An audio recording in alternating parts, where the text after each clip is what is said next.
Puji Tuhan, selamat hari Minggu, shalom. Belum semuanya, selamat hari Minggu, shalom. Tuhan Yesus kita baik, amin. Kasih tahu kanan saudara, Tuhan Yesus baik. Ayo. Kasih tahu kiri saudara lebih keras, Tuhan Yesus dahsyat.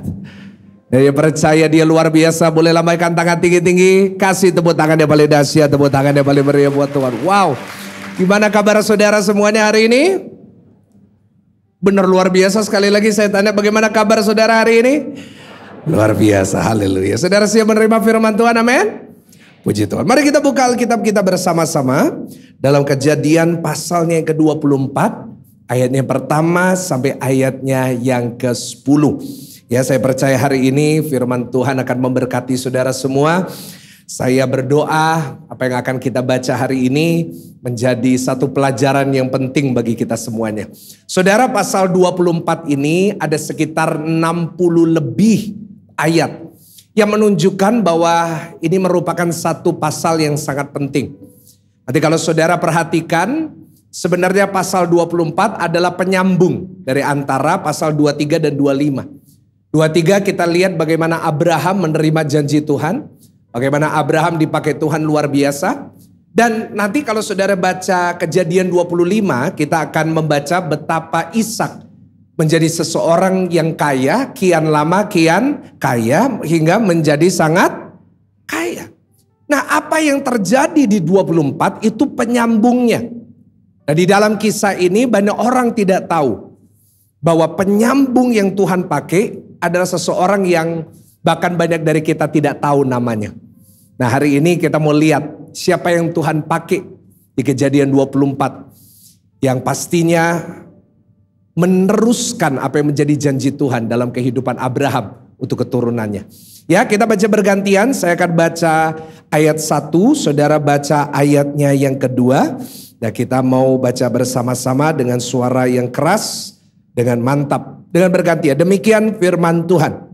Adapun Abraham telah tua dan lanjut umurnya, serta diberkati Tuhan dalam segala hal. 2, kepada hambanya yang paling tua dalam rumahnya yang menjadi kuasa atas segala kepunyaannya. Katanya apa? Baiklah, letakkanlah tanganmu di bawah pangkal pahaku, supaya aku mengambil sumpahmu demi Tuhan Allah yang empunya langit dan yang empunya bumi, bahwa engkau tidak akan mengambil untuk anakku seorang Israel dari antara perempuan Kanaan yang diantaranya aku diam. Tetapi, belum semuanya, tetapi apa? Engkau harus apa? Pergi ke negeriku dan kepada sanak saudaraku untuk mengambil. Lalu berkatalah hambanya itu kepadanya, mungkin perempuan itu tidak suka mengikut aku ke negeri ini. Haruslah aku membawa anakmu itu kembali ke negeri dari mana tuanku keluar. Tetapi apa? Abraham berkata kepadanya, awas apa? Jangan kau bawa anakku itu. Dikatakan Tuhan Allah yang empunya langit yang telah memanggil aku dari rumah ayahku serta dari negeri sanak saudaraku, dan yang telah berfirman kepadaku serta yang bersumpah kepadaku demikian, kepada keturunan mula akan kuberikan negeri ini. Dialah juga akan mengutus malaikatnya berjalan di depanmu, sehingga engkau dapat mengambil seorang istri dari sana untuk anakku. 8. Tetapi tidak mau mengikuti engkau, maka apa? Lepaslah engkau dari sumpahmu kepadaku ini. Hanya saja janganlah anakku kau bawa kembali ke sana. Lalu hamba itu meletakkan tangannya di bawah apa saudara? Pangkal paha. Nah, kenapa? Saya lurusin dulu, kenapa taruh tangan di pangkal paha? Karena pada zaman dulu orang kalau buat sumpah atau buat sebuah perjanjian, tandanya itu taruh tangan di bawah pangkal paha. Kalau sekarang gak mungkin kita melakukan hal seperti itu kurang nyaman saudara ya, kurang enak. Kalau sekarang kita buat janji biasanya diikat dengan apa? Pinky promise. Nah bukan saudara ya, tapi apa? Jabat tangan dan ada meterai. Zaman dulu tuh letakkan di bawah sini ya, sumpah sama aku. Nah karena itu mereka bersumpah-sumpahan. Dikatakan ayat 10, baca sama-sama 1, 2, 3. Kemudian hamba itu mengambil berapa? 10 ekor dari unta tuannya dan pergi dengan membawa berbagai-bagai barang berharga kepunyaan tuannya. Demikianlah ia berangkat menuju Aram Mesopotamia ke kota Nahor. Yang percaya sama-sama kita katakan. Hari ini kita mau belajar dari satu topik. Saya beri tema khotbah hari ini yaitu Tuhan yang menolong aku. Ulangin sama-sama 1, 2, 3. Tuhan yang apa? Kasih tahu kanan kiri, Tuhan yang menolong kamu. Yang di rumah boleh tulis di live chat, Tuhan yang menolong aku. Berapa banyak di sini butuh pertolongan Tuhan? Boleh lambaikan tangan. Kasih tepuk tangan karena hari ini Tuhan akan menolong saudara dan saya. Saya percaya ini firman buat saudara semua yang butuh pertolongan dari Tuhan. Saudara, dari sini kita baru saja membaca yang saya bilang tadi. Sebuah penghubung antara Abraham dan Ishak. Kenapa perikop ini penting? Karena tanpa adanya perikop ini tidak ada pasal 25. Karena ceritanya Ishak akan sangat berbeda. Sehingga kita semuanya tidak akan mendapatkan kisah tentang Israel yang kita semuanya kenal. Kenapa? Karena pada pasal 24 Ishak belum dapat jodoh. Ishak masih mencari-cari jodoh. Dan biasanya kalau anaknya masih jomblo yang pusing siapa? Nah, pengalaman pribadi mungkin saudara ya. Biasanya kalau anaknya jomblo yang pusing pasti papa atau mamanya. Ditanyain, kamu ini kok belum dapat. Ya, ada yang usia 20-an belum dapat, masih lumayan, masih bisa jual mahal. Ya, itu 20-an, tapi jangan main-main. Kalau udah 30-an masih jomblo, jangan jual mahal-mahal, diskon dikit-dikit nggak apa-apa. Ya, 20%. Kalau udah 40, apa? Diskon 50% plus cashback 30%. Nah itu. Kalau udah 50 ke atas masih jomblo, buy one. Nah itu pengalaman pribadi saudara ya kan. Nah saudara, di sini kita tahu bahwa Abraham ada problem. Dia punya masalah. Dia punya uang banyak, dia punya harta banyak, tapi masalahnya anaknya nggak punya jodoh. Dan nanti kita akan lihat kenapa Ishak nggak bisa cari istri sendiri. Karena itu Abraham panggil hambanya yang paling tua, paling senior. Namanya siapa? Ayo kita buka Kejadian 15 ayat 2. Ya, ini mungkin saudara nggak pernah dengar orang ini sebelumnya. Ya, hari ini kita mau belajar sesuatu yang baru. Baca sama-sama. Abram menjawab, apa saudara? Ya, Tuhan Allah, apakah yang akan engkau berikan kepadaku? Karena aku akan meninggal dengan tidak punya apa? Tidak punya anak. Ya, Abraham punya masalah. Dia sudah menikah bertahun-tahun tidak punya anak. Tetapi Tuhan menggenapi janjinya akhirnya bisa punya. Saya doa bagi saudara hari ini yang menikah belum punya anak, Tuhan segera kasih saudara anak. Kasih tepuk tangan dulu ya paling meriah buat Tuhan. Itu doa saya buat saudara. Tampilin lagi ayatnya, ayat 2. Dikatakan, dan yang akan mewarisi rumahku ialah apa? Belum semuanya, ialah siapa? Eliezer orang Damsyik itu. Jadi hari ini kita belajar tentang seseorang hamba yang baik. Namanya Eliezer. Namanya siapa saudara? Kalau saudara punya anak boleh dikasih nama Eliezer. Ini nama yang bagus. Eliezer artinya apa? Eliezer artinya yang ditolong Tuhan atau Tuhan penolongku. Sama-sama katakan apa? Tuhan penolongku. Saudara, Eliezer ditugaskan oleh tuannya. Ceritanya Abraham akhirnya punya anak namanya Ishak. Dan satu hari di saat Abraham sudah tua, Abraham suruh Eliezer, kamu pergi ke kampung halamanku, cari jodoh buat anakku. Enak banget saudara Ishak, gak perlu cari, udah dicariin. Nah saudara, di sini kita lihat Eliezer menerima tugas yang sangat berat. Kadang-kadang ya sangat sulit untuk cari jodoh. Untuk cari jodoh diri sendiri aja susah, apalagi cariin jodohnya orang lain. Eliezer disuruh sama Abraham, disuruh sumpah lagi. Dan menurut saya ini adalah satu tugas yang sulit tapi sangat penting. Kenapa penting? Karena ini akan menjamin janji Tuhan buat Abraham bahwa keturunannya akan jadi bangsa yang besar terletak sama satu orang ini, Eliezer. Dan kenapa sulit? Wah, karena apa yang diperlukan tujuannya itu sangat sulit sekali. Saudara, kenapa hari ini kita perlu belajar dari Eliezer? Karena mungkin seperti Eliezer kita hari ini diperhadapkan dengan tugas yang sulit. Setiap kita semua punya tugas masing-masing dalam kehidupan kita. Tugas saudara dan tugas saya pasti lain. Tugas saya sebagai pendeta untuk berkhotbah. Ya, tugas saudara sebagai seorang businessman juga berbeda dengan saya. Tugas saudara sebagai ibu rumah tangga berbeda juga. Tugas saudara sebagai seorang ayah berbeda juga. Saudara, setiap kita punya tugas. Dan banyak dari kita mengalami tugas yang susah, bukan? Perjalanannya sulit. Banyak hal yang sulit yang kita alami dalam kehidupan kita. Berapa banyak dari kita seringkali dalam hati kita merasa, Tuhan, kenapa kok hidupku ini sulit banget sih? Kok aku diizinkan punya masalah seperti ini? Tapi hari ini saya mau beritahu kepada saudara, sesulit apapun perjalananmu, kalau ada Tuhan yang menolong, pasti Dia buka jalan buat saudara dan saya. Tepuk tangan yang paling meriah buat Tuhan dong. Iya. Kalau hari ini saudara lagi butuh pertolongan Tuhan, harus belajar dari Eliezer. Meskipun tugasnya sulit, jalannya sulit, seakan-akan banyak yang tertutup. Kalau Tuhan yang turun tangan, Tuhan penolongku. Yang tidak mungkin pun menjadi mungkin. Amin. Dia disuruh cariin Ishak jodoh. Bukan hanya itu, ada kriterianya. Setiap orang cari jodoh pasti ada kriteria.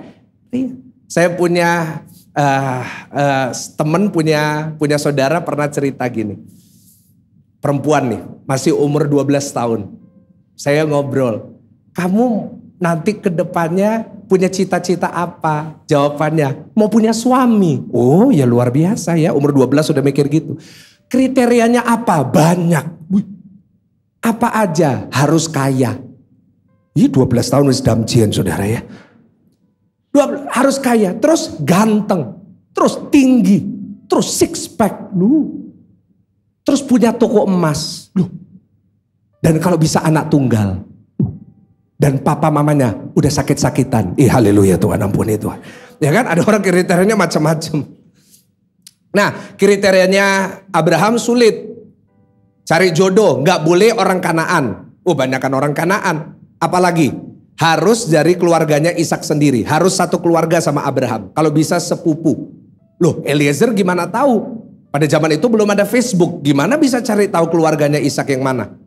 Ya kan? Dan begitu Eliezer ketemu dengan wanita ini, Abraham bilang, kamu harus bawa dia kembali ke Kanaan. Bayangin.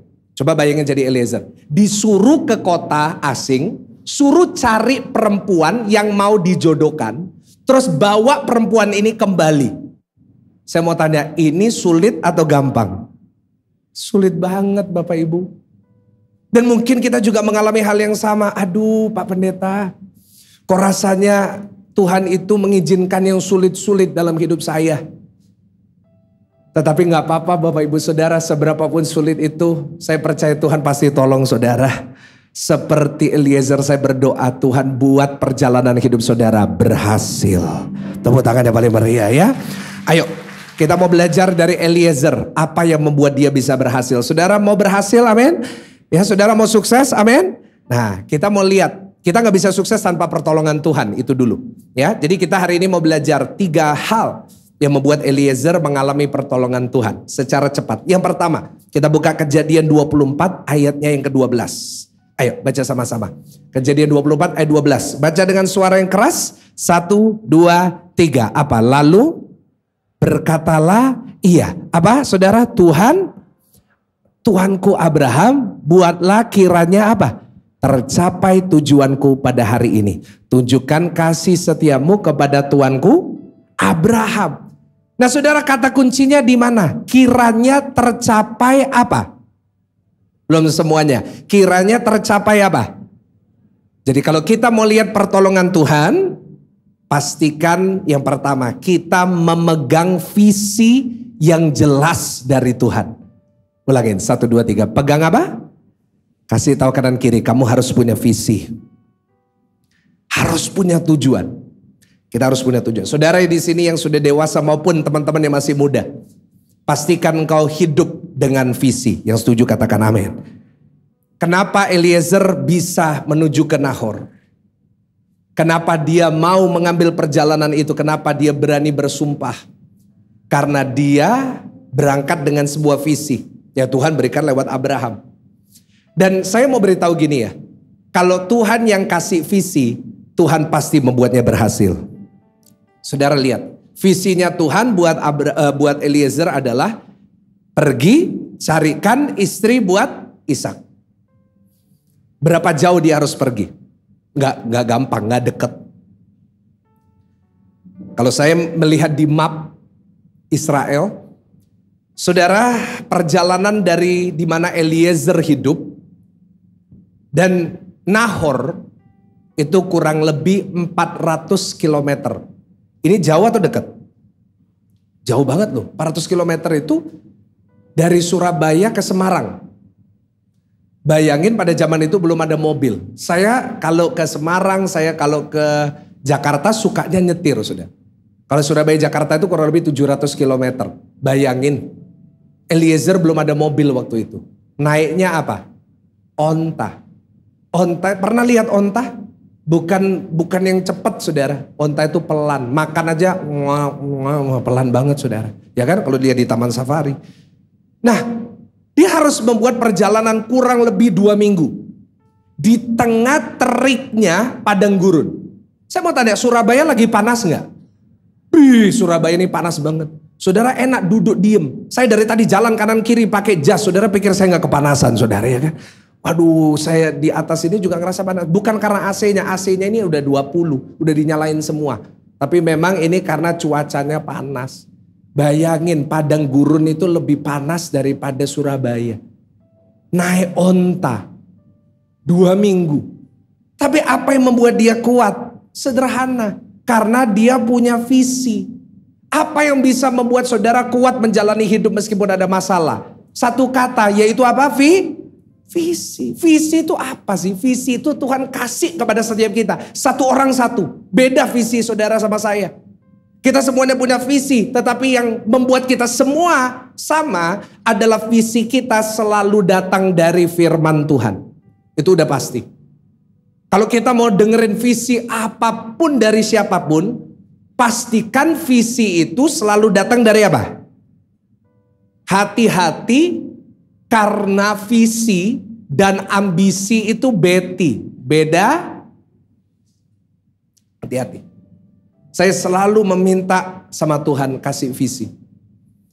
Tetapi yang saya paling hati-hati adalah kalau yang saya dengar bukan visinya Tuhan, tapi ambisi. Semua orang pasti dikasih visi sama Tuhan. Tetapi ada orang yang akhirnya tidak memiliki visi Tuhan, tetapi membangun ambisi dalam kehidupan. Orang itu kalau dapat visi itu pasti orang yang peka dari Tuhan. Tetapi orang yang peka pun bisa terbutakan dengan ambisi. Doa saya di sini tidak ada yang dibutakan dengan ambisi. Boleh katakan amin? Tetapi yang lebih sedih lagi, ada banyak orang yang hidupnya tanpa visi. Sama seperti kalau orang jalan ditanyain, mau kemana? Gak tahu. Lagi nyetir, tujuannya kemana? Gak tahu. Itulah orang yang menjalani hidup tanpa visi. Ada beberapa ciri ya visi dari Tuhan, nanti saya jelasin contohnya kayak gimana. Yang pertama, visi dari Tuhan itu pasti sesuai dengan firman. Pasti ada di dalam firman. Dan yang kedua, pasti mendatangkan kebaikan.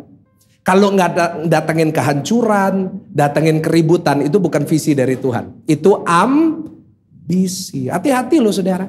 Contoh, ada orang punya visi. Aku punya visi. Pabrik sebelahku tak bangkrut no. Loh. Itu bukan visi.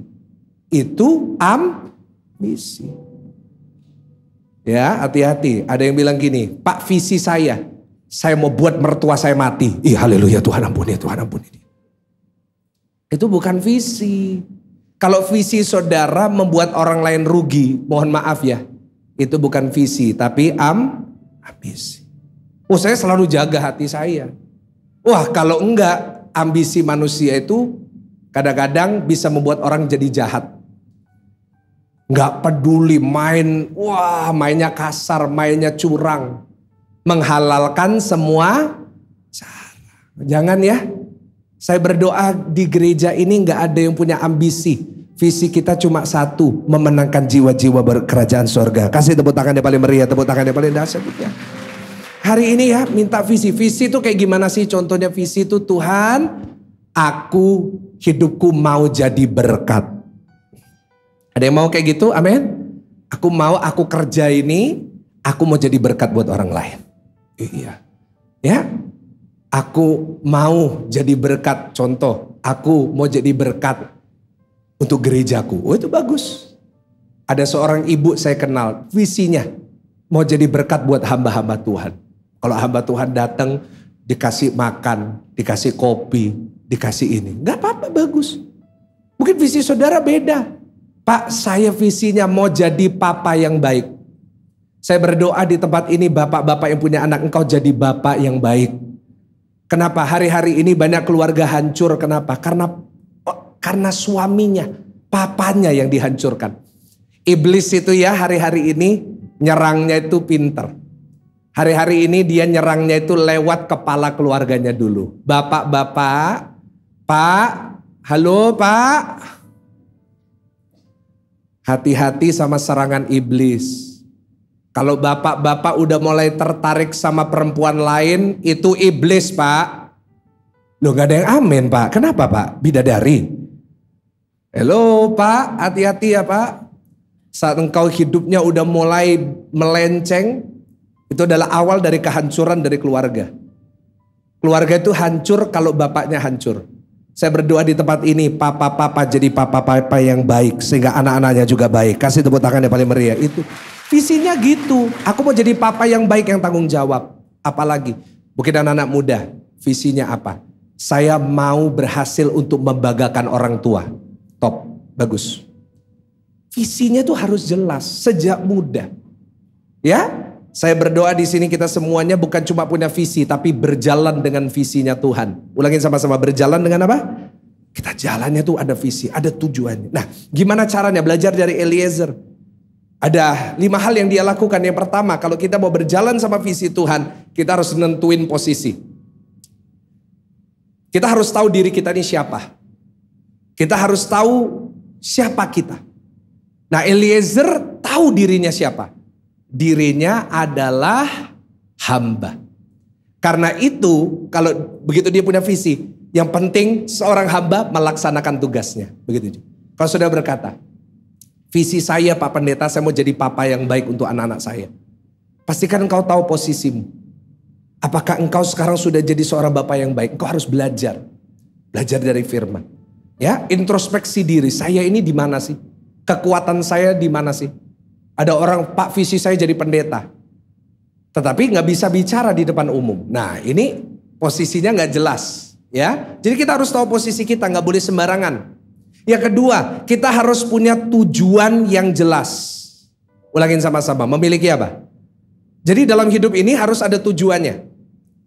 Saya sering ngobrol sama orang-orang, saya mau tanya, apa yang kamu inginkan dari kehidupanmu?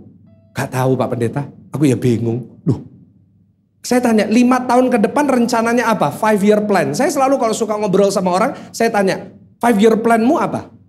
Banyak yang jawab, ya gak tahu Pak, dilihat nanti aja. Loh, setiap kita harus belajar punya rencana. Yang setuju katakan amin. Teman-teman yang masih muda, ayo sejak usia mudamu buat rencana. Lukas 14 ayat 28. Tuhan Yesus sendiri ngomong.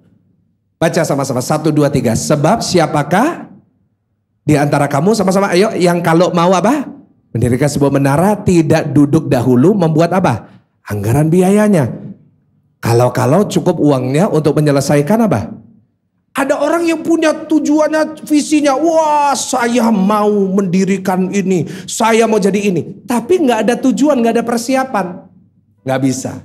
Mau bangun gedung harus punya anggaran. Tujuannya harus jelas. Saya waktu membangun tempat ini, di awal waktu itu 2020, sebelum ini semuanya jadi, harus dimulai dengan sebuah visi. Baru punya tujuan. Nanti saudara ya, kita ini bulan Oktober. Sebentar lagi bulan Desember. Desember bulan apa? Natal. Saudara, Natal ini saya udah punya visinya. Saya udah lihat gambarannya kurang lebih nanti akan gimana. Saya sampaikan ke tim dan lagi dilaksanakan. Nanti saudara lihat Natal ruangan ini bakal saudara pangling. Kenapa? Karena saya udah gambar. Tapi bedanya adalah saudara semua gak ada yang tahu kira-kira gimana ya. Kira-kira gimana. Yang pasti saya gak akan terbang di atas saudara. Terus Natal ada yang terbang ke mimbar. Nah ya. Itu bukan saya saudara ya. Tetapi pasti ada, saya udah punya visinya. Saya udah lihat itu. Tetapi bukan cuma saya membayangkan, bukan cuma saya punya tujuan, tapi saya mempersiapkan dengan baik. Setuju dengan saya? Yang ketiga, bagaimana kita berjalan dengan visi? Perhatikan, harus pegang janji Tuhan. Udah punya tujuan, udah punya persiapan. Yang buat saudara kuat itu janji Tuhan. Yang setuju katakan amin. Gak usah diklaim, tapi diucapin. Karena banyak intimidasi iblis membuat saudara akhirnya imannya lemah. Wah gak mungkin bisa. Ini enggak. Pegang janji Tuhan. Katakan setiap kali ada keraguan berkata segala perkara dapat aku tanggung di dalam Tuhan yang memberikan kekuatan kepadaku. Kasih tepuk tangan. Jangan cuma satu orang kasih itu. Yang keempat, berjalan dengan visi Tuhan. Kita punya visi, bawa selalu dalam doa. Saudara punya visi apapun, punya keinginan, punya tujuan apapun. Saudara mau sukses, mau berhasil, mau punya perusahaan, saudara mau punya bisnis. Bawa selalu dalam doa. Markus 11 ayat 24. Markus 11 ayat 24 dikatakan apa? Markus 11 ayat 24 bisa ditampilkan. Markus 11, baca sama-sama 1, 2, 3. Karena itu aku berkata kepadamu, apa saja yang kamu minta dan apa? Bukan cuma minta tapi apa? Diulang. Percayalah bahwa kamu telah menerimanya, maka hal itu akan bawa dalam doa. Dan yang kelima, tentukan dan selesaikan masalah. Harus lihat nih masalahnya apa, tantangannya apa. Selesain dulu dari hal yang paling kecil. Saudara mau jadi seorang businessman, mungkin saudara kurang pengetahuan, selesain masalah, belajar. Saudara mau jadi seorang pengkhotbah mungkin, saudara mungkin mau jadi pendeta. Cari kelemahanmu, terus mau belajar. Saya terus mau belajar, siapapun yang saya dengar di atas mimbar, saya selalu duduk dan dengar. Kenapa? Karena saya mau belajar. Kenapa? Karena kita harus menemukan terus, apa yang kurang dari saya. Dan akhirnya kita menjadi pribadi yang lebih baik. Saya mau beritahu, kalau kita punya visi. Kalau kita punya visi dari Tuhan. Sesulit apapun perjalanannya, asal kita berjalan bersama dengan Tuhan. Melakukannya benar, Tuhan akan buat berhasil. Tepuk tangannya paling meriah. Kejadian 24, ayat 1 sampai 2. Yang kedua, secara cepat. Kejadian 24, ayat yang pertama sampai yang kedua. Adapun Abraham telah apa? Udah tua dan lanjut umurnya. Serta diberkati Tuhan dalam, bayangin, udah tua, lanjut umurnya, kaya raya. Lihat ayat 2, baca sama-sama ayat 2. Berkatalah Abraham kepada hambanya yang paling tua dalam rumahnya, yang menjadi apa? Kuasa atas segala kepunyaannya. Katanya, baiklah, letakkanlah tanganmu di bawah pangkal. Yang kedua saudara, kalau saudara mau ditolong Tuhan, saudara mau ditolong Tuhan, yang mau kembali katakan amin. Harus menjadi orang yang bisa dipercaya. Kasih tahu kanan kiri, bisa dipercaya. Tulis itu di live chat, bisa dipercaya. Ayo Pak, bisa nggak jadi orang yang dipercaya? Bu, anak-anak muda bisa nggak dipercaya? Kita lihat Eliezer. Dia orang yang bisa dipercaya. Tahu dari mana? Baca ayat 1. Abraham ini, Kejadian 24 ayat 1. Abraham telah apa? Tua. Lebih dari usia 100 tahun. Dan lanjut umurnya serta diberkati. Kelemahannya orang tua itu apa biasanya? Hah? Pekun.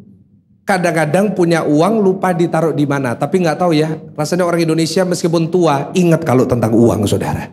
Ya kan? Kalau uang pasti ingat gitu. Tapi ya Abraham ini udah tua ya. Kenapa saya bilang dia pekun? Kenapa saya bilang dia udah tua banget? Karena ayat 2 mengatakan apa? Kejadian 24 ayat yang kedua. Berkatalah kepada Abraham, kepada hamba yang paling tua, Eliezer. Yang menjadi kuasa atas segala kepunyaannya. Karena dia udah merasa gak bisa mengatur, diserahkan kepada Eliezer. Pertanyaan saya gini, Ishaknya gimana? Kan dari tadi kita bahas Eliezer tuh. Eliezer carikan jodoh buat Ishak. Loh pertanyaannya, mosok Ishak gak bisa cari jodoh sendiri? Terus Ishak kemana? Kenapa bukan Ishak yang mengatur semua harta dari Abraham? Itu pertanyaan. Saudara, beberapa tahun yang lalu saya ingat ada satu viral video. Saya gak tahu saudara pernah lihat atau enggak. Ada seorang pendeta yang khotbah. Ishak gak bisa cari jodoh sendiri karena Ishak ini idiot. Loh, saya denger itu YouTube itu, saya kaget. Loh, teori dari planet mana ini? Ishak idiot? Enggak, dia pinter, dia nabur, dia jadi orang kaya, gak mungkin idiot. Terus Ishaknya kemana? Saya tanya, nah Tuhan tunjukin di ayat 67. Saya gak akan bacain semua ya. Kalau saya baca ayat 1 sampai 67 khotbahnya 2 jam. Saudara siap? Saya enggak. Karena saudara duduk saya berdiri. Ya, saya singkatin aja. Dikatakan gini. Lalu Ishak membawa Ribka ke kemah Sarah ibunya. Ayo baca sama-sama dengan keras. Dan mengambil dia menjadi istrinya. Ishak mencintainya dan demikian apa? Ia apa? Ulangin sama-sama. Demikian ia apa? Dihiburkan setelah ibunya. Kenapa Ishak gak bisa cari sendiri? Karena Ishak lagi gak bisa dihibur. Kenapa? Mamanya baru saja dipanggil oleh Tuhan. Alias Ishak ini lagi sedih. Lagi lagi sedih. Ini tafsiran saya dari ayat ini. Dia lagi sedih. Orang kalau sedih disuruh ngapa-ngapain sulit.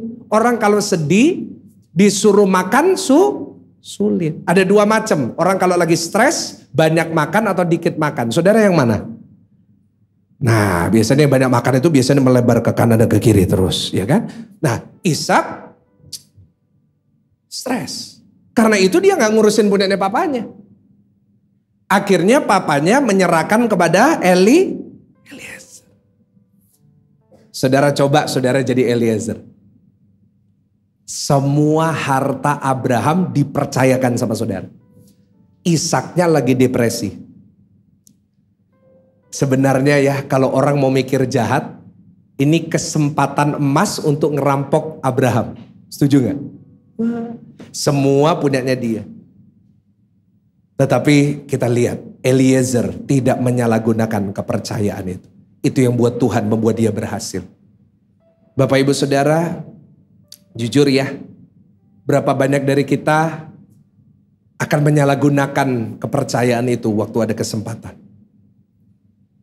Ada orang yang gak berbuat dosa, bukan karena gak berbuat. Tetapi banyak orang tidak berbuat dosa karena belum ada kesempatan. Belum sombong, kenapa? Belum ada belum kelihatan. Duitnya belum ada, belum bisa coba kasih dia uang dikit. Karena itu muncul istilah OK. Semua udah tahu apa itu? Orang kaya baru. Kenapa? Baru kaya sudah sombong. Saya pernah lihat itu di pesawat. Lagi di pesawat ibu-ibu, kelihatan OKB. Wah, OKB banget. Marah sama pramugari. Wah, call your manager, call your manager. Manajernya datang. Ibu ini bilang, hey, your children fruit is not good. Loh, hah? Children fruit? Saya baru nggak. Oh, anak buah children fruit, saudara. Aduh, Tuhan Yesus ampuni ya, sama dengan gobak-gobek, saudara. Aduh, nah itu. Jadi pulang jangan lu ke restoran, your children fruit is not good ya. Jangan. Ada orang itu baru kaya dikit, udah saya kalau kanan kiri, ojo sombong. Baru naik mobil bagus dikit, wah udah sombong banget. Pakai jam bagus dikit, wah sombong banget. Berliannya di mana-mana, kalau nyanyi aku berserah, nggak perlulah, ya. Jadi santai gitu. Ada orang yang tidak selingkuh, bukan karena nggak selingkuh, bukan karena nggak mau, tapi tidak ada kesempatan. Halo, Pak, jangan pura-pura nggak dengar, Pak. Ada orang nggak nipu uang orang, kenapa? Belum ada Lihat di luar sana, penipuan banyak. Kenapa? Banyak orang itu nggak bisa dipercaya. Saya berdoa di tempat ini, Tuhan temukan orang-orang yang bisa dipercaya sama Tuhan. Yang mau kasih tepuk tangan dulu buat Tuhan, yes. Percaya sama Tuhan itu bagus. Saya berdoa saudara semua tetap percaya sama Tuhan. Tapi alangkah lebih baiknya kalau saudara dan saya jadi orang yang bisa dipercaya Tuhan. Saudara renungkan baik-baik ini. Apakah saudara ini bisa gak dipercaya sama Tuhan? Kalau nanti diberkati. Bisa nggak dipercaya sama berkat itu? Atau saudara jangan-jangan nggak bisa dipercaya? Udah diberkati nanti nggak ke gereja. Udah diberkati nanti nggak jadi berkat. Saya tulis banyak orang yang hidupnya tidak diangkat Tuhan. Karena belum bisa dipercaya. Mestinya kita semua ini punya potensi yang besar. Saya kalau dari atas mimbar ini ya, saya lihat dari ujung sana sampai ujung sini. Saya lihat saudara ini muka-muka penghasilan 2-3 M per bulan. Keras banget aminnya kalau gini ya. Tapi banyak orang kenapa saudara hidupnya gitu-gitu terus. Soalnya Tuhan tahu gak bisa dipercaya orang ini. Saya itu ya sering ditanyain sama teman-teman. Pastor Michael, GSJS ini baru, GSJS Pakuwon ini kan dari 2020. Kok bisa? Selalu pertanyaannya, kok bisa? Tuhan percaya dengan jemaat sebanyak ini dan kok bisa sampai seluruh dunia? Saya itu kasih tahu rahasianya buat saudara. Tahun 2018, saya sama istri lagi di Australia. Ya, saya ke sana mau ke Hillsong. Saudara, saya lihat di gereja itu bagus banget. Saya lihat alat-alatnya, saya lihat mixernya semuanya, aduh bagus banget. Saya lihat itu, doa saya cuma satu. Doa saya itu gini, Tuhan tolong percayakan sama aku. Kalau Tuhan percayakan ke aku akan lakukan yang terbaik. Saudara, hari ini kalau gereja ini bisa ada bukan karena saya. Semua karena kemurahan Tuhan. Semua karena berkat Tuhan hari ini menjadi berkat. Tetapi kenapa bisa dipercayakan dalam waktu sedikit? Karena saya doa terus sama Tuhan. Saya selalu renungin dalam hati. Tuhan, semoga saya ini bisa jadi orang yang bisa dipercaya Tuhan.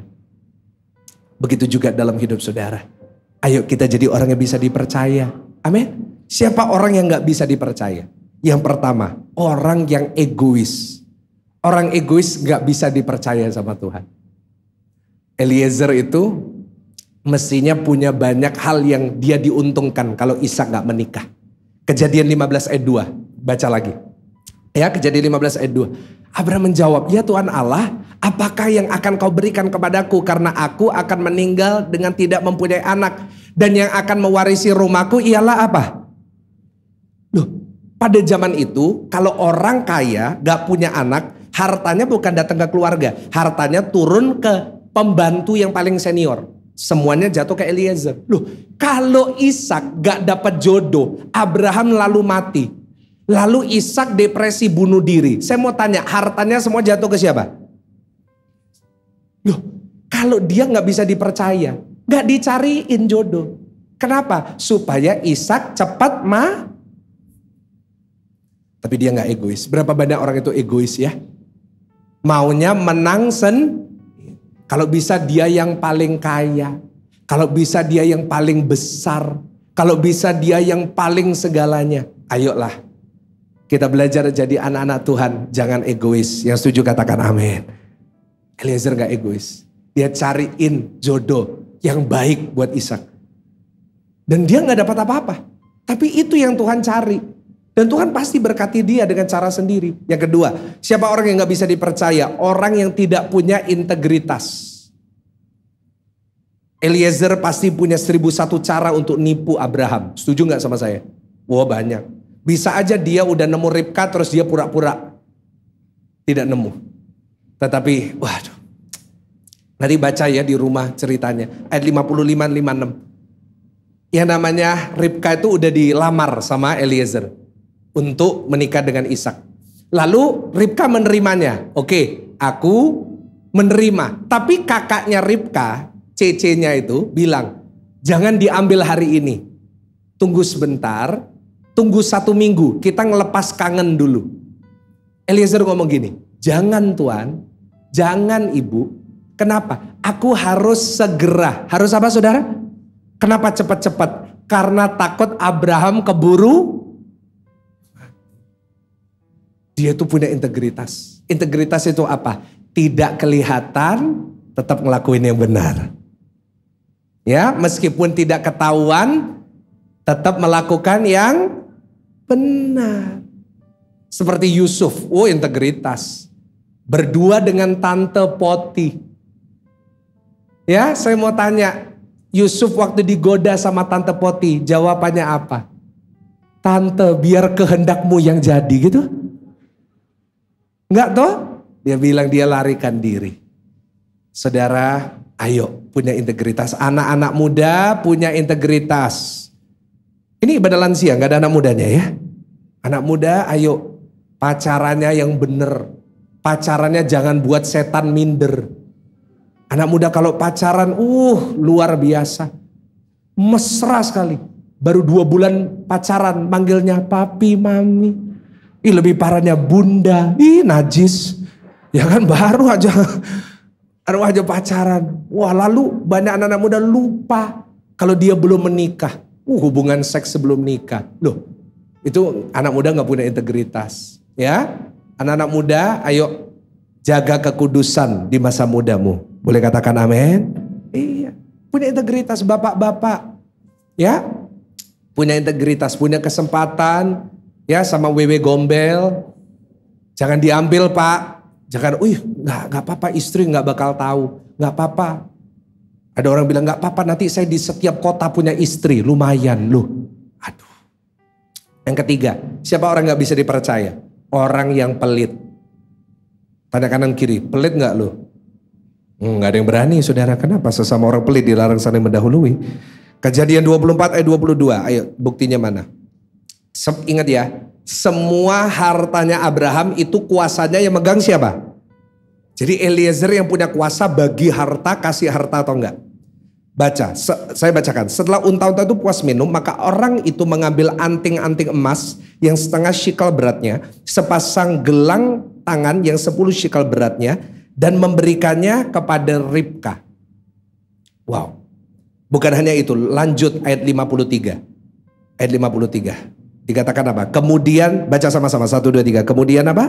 Hamba itu mengeluarkan perhiasan emas dan perak serta pakaian kebesaran dan memberikan semuanya itu kepada apa?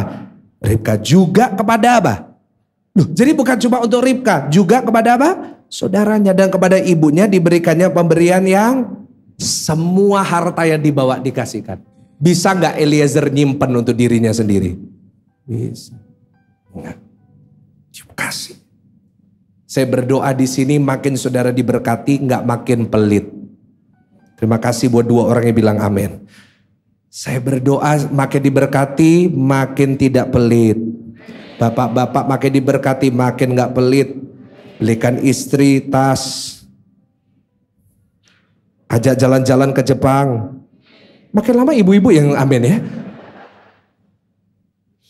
Ya, makin diberkati, makin murah hati.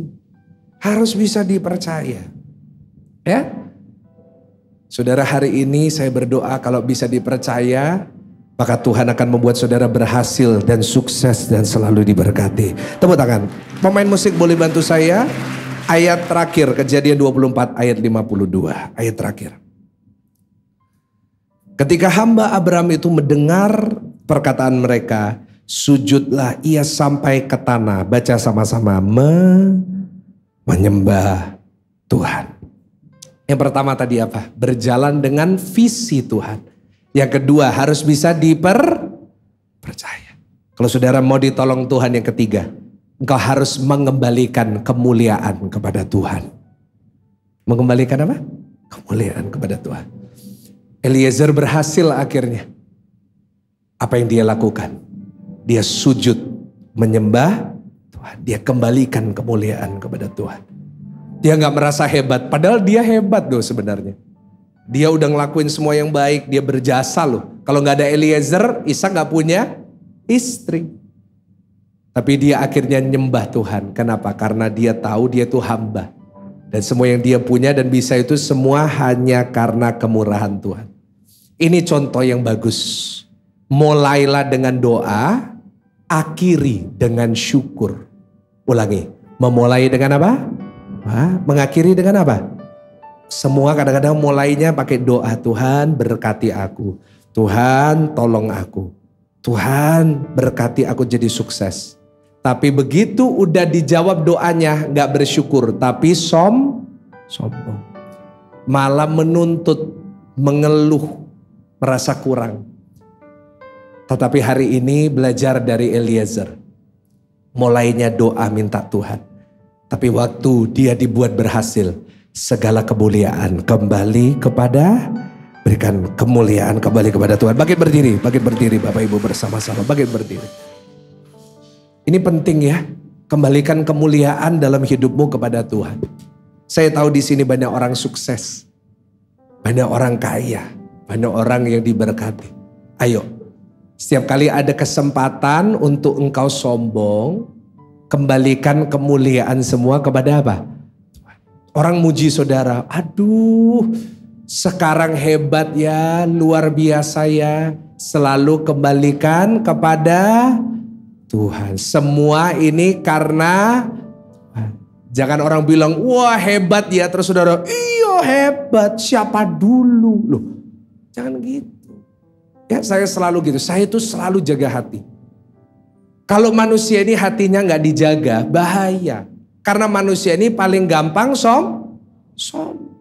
dipuji dikit, wah hidung, bahasa Surabaya hidungnya mekrok. Ya, kepalanya gede, pakai helm gak bisa nanti. Jangan, saya selalu orang puji, wah Pastor Michael ya sekarang gini. Selalu saya ngomong semuanya karena Tuhan itu gak mau bagi kemuliaan. Gak mau. Elkanah, saya pernah khotbah di Selah. Tuhan pencemburu, dia gak mau bagi kemuliaan sama siapapun. Karena itu saya mau kasih tahu ya, di gereja ini kepalanya itu bukan Michael Gunawan. Kepalanya itu bukan siapapun, kepalanya cuma Tuhan. Karena kalau gereja ini bisa ada, bukan karena kita, semuanya karena Tuhan. Kasih tepuk tangan yang paling beriman.